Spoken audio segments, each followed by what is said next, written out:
సిద్దిపేట జిల్లా చేర్యాల మండలంలో ఉన్న సాయి శివ ఫర్టిలైజర్ షాప్ యాజమాని పోయిన నెలలో చేర్యాల మండలంలో రైతులకు ఇవ్వాల్సినటువంటి సబ్సిడీ యూరియాను హోల్సేల్ డీలర్ అయినటువంటి సిద్దిపేట జిల్లాకు చెందిన గణేష్ ఫర్టిలైజర్ ఆంజనేయ ఫర్టిలైజర్ యాజమానితో కుమ్మకాయ సుమారు 5,000 యూరియా బస్తాలను ప్రైవేటు బాంబుల ఫ్యాక్టరీకి అమ్ముకున్నారు. ఈ సంవత్సరం మే నెలలో urea booking app government close చేసిన సమయంలో దొంగతనంగా యూరియాను బయటకు అమ్ముకున్నారు.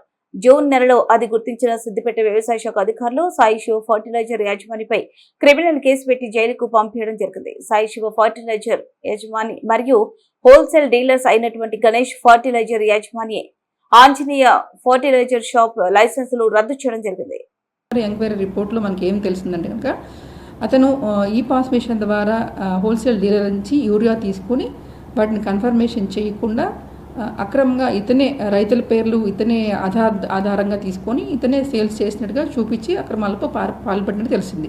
అంటే యూరియాని డైవర్ట్ చేయడం కోసం ఇతను ప్రయత్నం చేసి ఆ రకంగా అతను మిస్యూజ్ చేశాడు. కాబట్టి ఇతని మీద ఇమీడియట్గా ఎంక్వైరీ చేసి పోలీస్ కేసు బుక్ చేయడం జరిగింది. ఇమీడియట్గా పోలీస్ వారు కూడా అతను అరెస్ట్ చేశారు. అదే రకంగా డిపార్ట్మెంట్ నుంచి కూడా అతని లైసెన్స్ని క్యాన్సిల్ చేయడం జరిగింది. అయితే ఇతనికి ఎక్కడి నుంచి వచ్చింది యూరియా, ఎవరి నుంచి వచ్చిందంటే కనుక Shri Ganesha traders Siddipet urban, Shri Anjaneya fertilisers Siddipet urban నుంచి హోల్సేల్ డీలర్ నుంచి ఇతనికి యూరియా సప్లై చేయడం జరిగింది. ఈ సప్లై చేసిన యూరియాని మిస్యూజ్ అయింది కాబట్టి దీనిలో ఇద్దరు ఇన్వాల్వ్ అయి ఉన్నారు. కాబట్టి ప్రిలిమినరీ ఎంక్వైరీ రిపోర్ట్లో ఇద్దరు ఇన్వాల్వ్ ఉన్నట్లు తెలిసింది. కాబట్టి ఎవరైతే ఇంకా గణేష్ శ్రీ ఆంజనేయ ఫర్టిలైజర్స్ ఇద్దరు కూడా government state director of agriculture గారు వీళ్ళ లైసెన్స్ కూడా క్యాన్సిల్ చేయడం జరిగింది. కాబట్టి ముఖ్యంగా చెప్పేది ఏంటంటే కనుక ఎవరైనా సరే జిల్లాలో యూరియాకి సంబంధించి డైవర్ట్ చేసినా అక్రమంగా అమ్మినా కూడా ఏ రకంగా చేసినా కూడా అక్రమాలకు పాల్పడితే కనుక కఠిన చర్యలు ఉంటాయని తెలియజేయడం జరిగింది. ఫర్దర్గా కూడా వీళ్ళ డీటెయిల్ ఎంక్వైరీ జరిగి వీళ్ళ తర్వాత మిగతా వాళ్ళ మీద కూడా యాక్షన్ తీసుకోవడం జరుగుతుంది. ఇంకెవరెవరు ఇన్వాల్వ్ అయి ఉన్నారో ఫర్దర్ రిపోర్ట్లో మనకు తెలుస్తుంది. కాబట్టి వాళ్ళ మీద కూడా చర్య తీసుకోవడం జరుగుతుంది.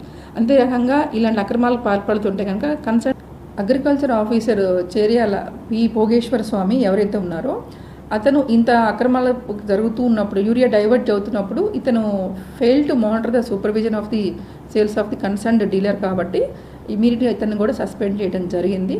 కాబట్టి హెచ్చరించేది ఏంటంటే కనుక ఎవరైనా సరే ఎసెన్షియల్ కమాడిటీస్ యాక్ట్ ప్రకారం యూరియా కనుక డైవర్ట్ చేస్తే జిల్లా యంత్రాంగం కానీ రాష్ట్ర ప్రభుత్వం కానీ కఠిన చర్యలు తీసుకుంటుందని తెలియజేయడం జరిగింది. కాబట్టి ఈ విషయాన్ని అందరూ కూడా గమనించాలని కోరడం జరుగుతుంది.